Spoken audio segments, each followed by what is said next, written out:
Cardinals hosting the Cubs, and the Cubs are plus 118 on the money line. The Cardinals are minus 140. The over-under, 9 runs. The Cubs getting a run and a half on the run line are minus 170, meaning if you bet them that way and they win this game outright, you win. They lose by 1, you win. And the Cardinals laying a run and a half on the run line are plus 143, meaning if you bet them that way, they have to win by 2. The fact that the Cubs are on a 10-game winning streak and a 6-game winning streak against the Cardinals, and they're still an underdog, is friggin' baffling to me. Now, Hendricks pitched once against the Cardinals last year, 7 1/3, no runs, no earned. They won that game 3-0 in St. Louis. He struck out 6.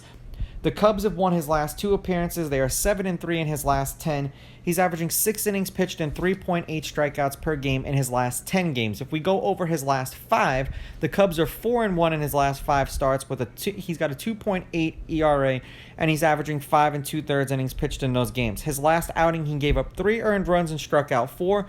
The game before that, 1 earned run and struck out 5. And then 5 earned runs and struck out 5, 4 earned runs and struck out 5, 1 earned run and struck out 5. So 5 seems to be the sweet spot for Hendricks. For Matz, he pitched against the Cubs twice this year. 3 1/3, no runs, no earned. They lost that game 9-1. He struck out 2. 5 innings, 1 run, 1 earned. They won that game 7-2. That was in Chicago. He struck out 6. They are 3-7 as a team. 7 as a team in his last 10 appearances. He's averaging 3 innings pitched and 3.5 strikeouts per game in those games. He's got a 2.2 ERA in his last 5, averaging 4 2/3 innings pitched. Last outing, no earned runs and struck out 6. Then the game before that, 1 earned run and struck out 6. 4 earned runs and struck out 4. No earned runs and struck out 9. 6 earned runs and struck out 2. Head-to-head, the road team's on a 3-game winning streak. The home team is 5-5. The Cubs, like I said, are on a 6-game winning streak against the Cardinals. The Cubs are on a 6-game winning streak against the Cardinals. They're 8-2 against them in their last 10. The underdog's on a 5-game winning streak. The underdog is 8-2 on the money line. The underdog getting a run and a half on the run line is 9-1. Like I said, they keep making the Cubs an underdog. I don't know why. There have been 2 one-run games in their last 10. The under has hit in their last 2 games.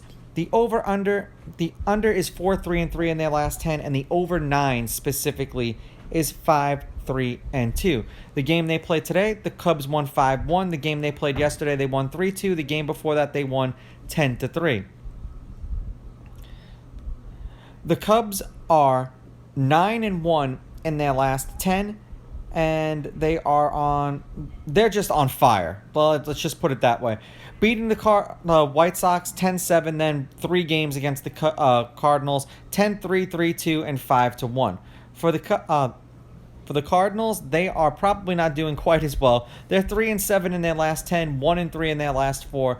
Beating the D-backs 11-7, then losing 10-3, 3-2, and 5-1 to the Cubs. Until the Cardinals prove that they can beat the Cubs, I'm just going to roll with the Cubs because they're the underdog and they are hot. Why the Cardinals are the favorite, I don't know. Cubs with the money line, Cubs getting the runs, and I'm going to go over in this game. These are just my picks. If you disagree, please go with your gut, and please bet responsibly.